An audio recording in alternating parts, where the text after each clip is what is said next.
अब जो है सॉल्यूशन हमें इस तरह लिखना है कि सॉल्यूशन इसका किस तरह में लिखना है, ठीक है। अब जो है एक फार्मूला के ज़रिए से यहाँ पर इसका सॉल्यूशन हम लिखेंगे, ठीक है।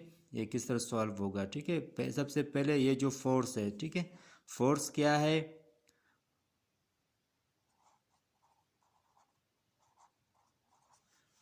फोर्स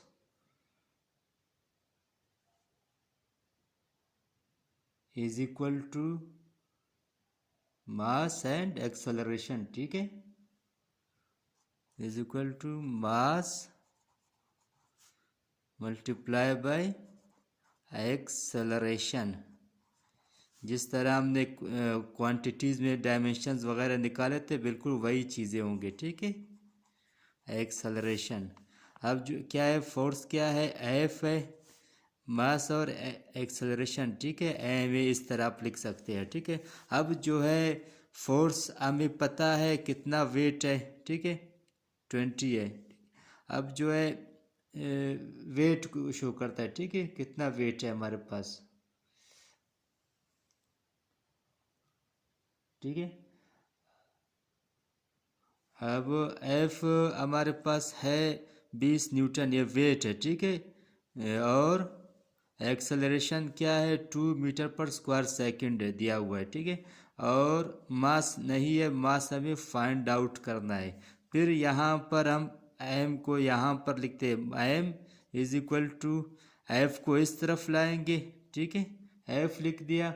फिर जो है डिवाइड बाय ए, ये जो है ना डिवीजन के नीचे आएगा, और ये एफ इज इक्वल टू के उस तरफ आया, तो फिर ये को यहाँ पर नीचे लेके आया, ये एम को डिवीजन ये इज इक्वल टू से इस तरफ लाया, ठीक है, लेफ्ट साइड पे लाया।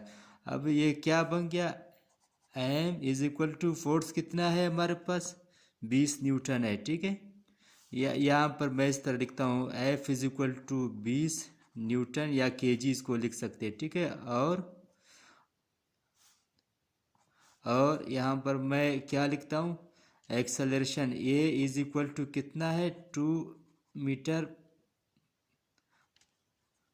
ये 2 मीटर पर सेकंड इस तरह भी लिख सकते हो, या ए इज इक्वल टू 2 मीटर पर स्क्वायर सेकंड, ठीक है, इसको इस तरह भी आप लिख सकते हैं, ठीक है।